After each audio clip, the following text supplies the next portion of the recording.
Kakadosh Boker Or Bekiim Halacha 5, day 51, Siman Lamed Bet, Siman 32, Halacha 207, right, which is going to be Resh Zain. Okay? So he says then like this. We're talking about now Shin Dalet Yod in order. Okay?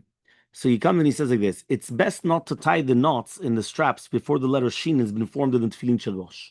Meaning before doing all the other knots, there's the knot behind the head. What knot is that? You learned it yesterday. Dalit. Very good. There's a knot on the Rosh. What on the Yad? What knot is that? Yod. So he says here, but there's the Shin on the head. The Shin on the head, you've got the Shin in the actual box. So he says, first do the Shin and then do the other knots. After the Shin has been formed, one should tie the strap of the Tefilin Shel Rosh to form a Dalit. And after the knot of the Tefilin Shel Rosh, then you do the Yad. No, making the knot. You've got the box, right? So first you do the Rosh, then you do the back one of the Rosh, then you do the one on the Tefilin Shel Yad. Yes, in this way the letters are formed in the correct order of Shakai. You're not going to first do the Dalit of Shakai and then the Shin. Even Shakai, we're not allowed to say the Shin. No, unless you're saying a pasuk, obviously. It's one of the names that are not erased. Shomer Daltot Israel. Yeah, so that's the acronym. Nevertheless, if someone they just sent it now. If someone formed the letter Yod, okay, let me send it. He says like this: if someone formed the letter Yod, right, of the Tefilin Shel Yad before forming the letter Dalet of the Tefilin Shel Rosh, the Tefilin is still going to be kosher, and it's not necessary to untie it and form it again. Likewise, if at any point the Tefilin Shel Rosh comes undone, you're allowed to. Meaning, not because now it comes out. Oh, you know what? 1 second, the Tefilin Shel Rosh, I have to do it again. So now do the Tefilin Shel Yad again. No. It's fine. Okay.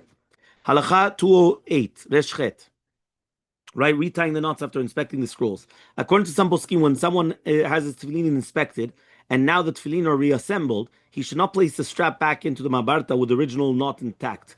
They argue that this possibly is a violation of tasevim nesui. Therefore, the original knot should be untied, and after the strap is pulled through the mabarta, you tie it again. Remember, the mabarta is the ma'avar.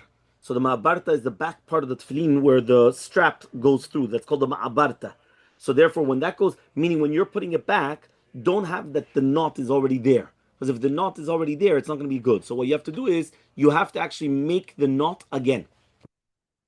Okay? You have to make the knot again. Strictly speaking, it's not necessary. The strap can be put back in its original place, right? But nevertheless, it's commendable to follow the stringency. Right? Okay, the author of the Ibn Nezer ruled that if one person borrows another person's tefillin and found it necessary to adjust the size of the loop, right, of the strap of the tefillin shel rosh, the borrower cannot fulfill the mitzvah of tefillin with the set. This is because the owner will have to adjust the loop again once after he returned it to him, and if so, the borrower never meant to tie the strap into a permanent knot. Since the knots of the tefillin must be permanent knots, this borrower cannot fulfill the mitzvah in this way. There's a powerful halacha. Meaning, according to the Ibn Nezer, if you borrow somebody else's tefillin, you have to adjust it, you're not Yisrael Chuvah. Because the knot has to be permanent. And here it's not permanent. You're just putting it on for a few minutes, and then when you take it off, again, you're going to have to change it back for the original owner. So therefore it's not, but most poskim, they rejected it.